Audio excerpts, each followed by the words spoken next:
The Greedy Triangle by Marilyn Burns.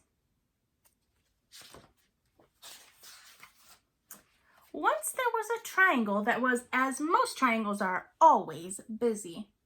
The triangle spent its time holding up rocks, supporting bridges, making music in a symphony orchestra, catching the wind for sailboats, being slices of pie and halves of sandwiches, and much, much more.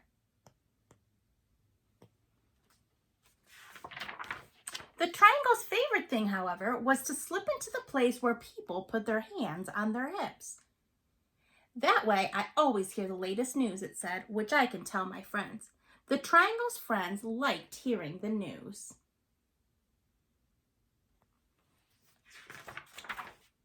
One day, the triangle began to feel dissatisfied.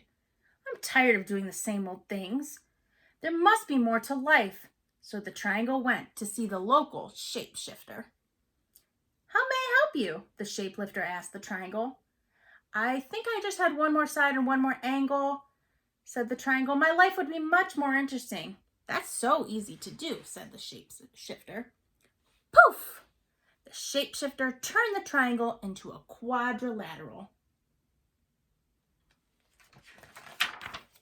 Life changed in a wonderful way. The quadrilateral was happy with all the new things it could do. The quadrilateral could be a baseball diamond, or first, second, or third base. It could take a position on a checkerboard or chessboard. It could be a television screen, a computer screen, or a movie screen. It could frame windows or frame pictures, and much, much more.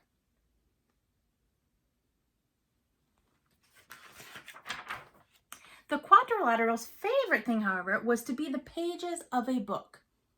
I learned so many interesting stories that way, it said, which I can tell my friends. The quadrilateral's friends liked hearing the stories.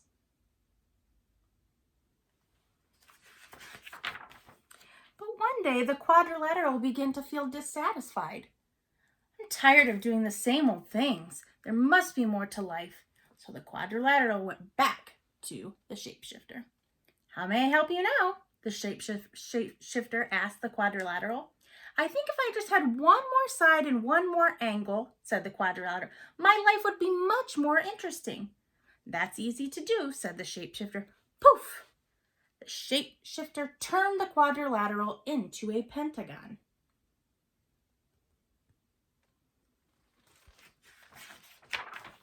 Life changed in a wonderful way. The pentagon was happy with all the neat things it could do. On a baseball diamond, the pentagon could be home plate. It could be a section on a soccer ball or appear inside whenever someone drew a 5-point star. The pentagon's favorite thing, however, was to be the headquarters of the United States near Washington, D.C. I hear all the top secrets that way, it said. It's too bad I can't tell them to my friend. The pentagon's friends couldn't help but feeling left out.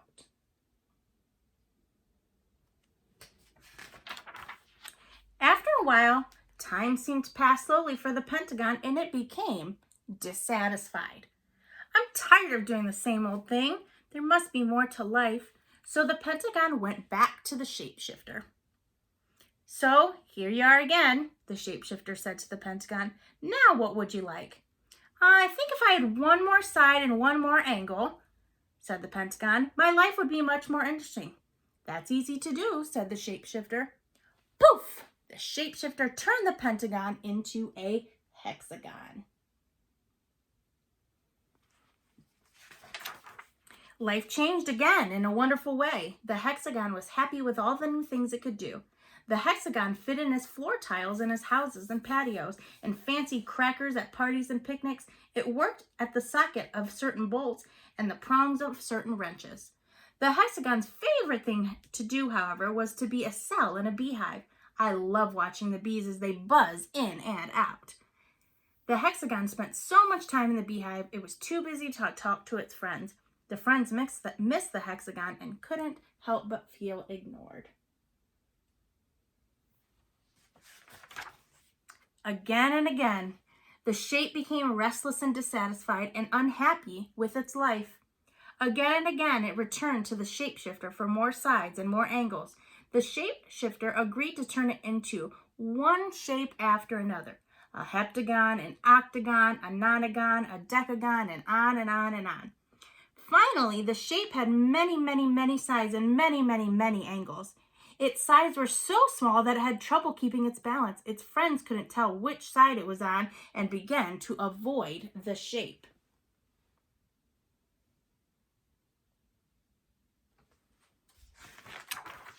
One day, when the shape was going down a hill, it began to roll.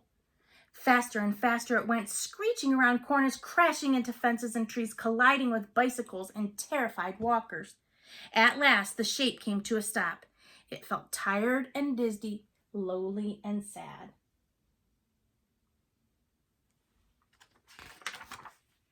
Enough, thought the shape. I don't know which side is up. I can't keep my balance. My friends don't want me around.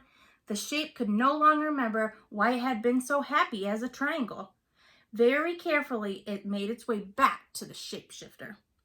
Aren't you happy yet? The shapeshifter asked. I want to be a triangle again, said the shape. I'm not surprised, said the shapeshifter, and poof!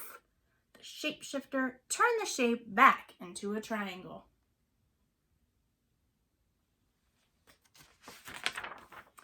The triangle was delighted to have its old shape back again and keep itself very busy. Once again, it held up roofs, supported bridges, made music and symphony orchestra, caught the wind for sailboats, became slices of pie and halves of sandwiches, and much, much more.